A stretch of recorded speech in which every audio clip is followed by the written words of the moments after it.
in the family circle, if there is a family art collection or jewelry collection or china or cars or whatever, right? That's in the family circle. If there's a business, that's the business circle. Then the ownership circle, it's like, oh, wait a minute.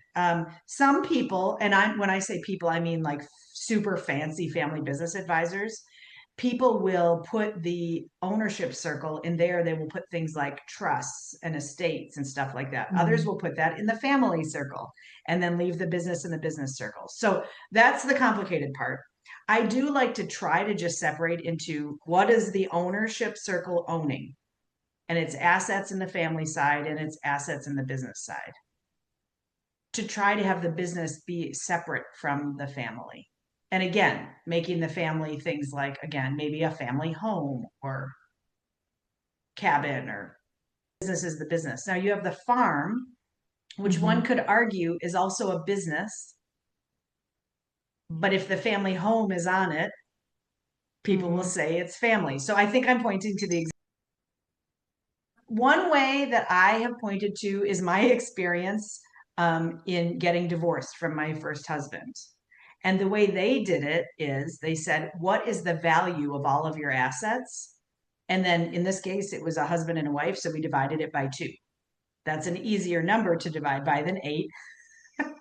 But that is something. Now, I don't usually get deeply involved in the financial parts of things because I'm usually helping family businesses get their concepts and their philosophies, and then that trickles down and really good lawyers and financial people come in. So I'm not usually super deep in those details, but that is one way you might think about it, is what are all of the assets, what is their value, and then how do we divide it up? And research says that family businesses do not pay family members appropriately, and it's Hmm. because they underpay the shit out of them, not because of what Hollywood says where they overpay them. That's not usually the case. But if a family business has consistently paid a family member market rate for their work in the business, then there's no issue. A business be owned by 8 people and you get your shares. And if you're lucky enough to get money at the end of the quarter or the end of the year, yay. So that's the ideal.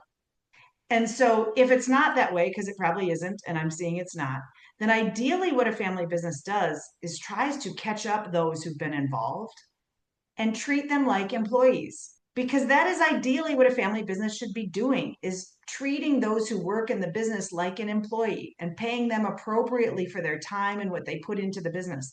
And then when it gets to ownership, it is irrelevant. You can have equal shares.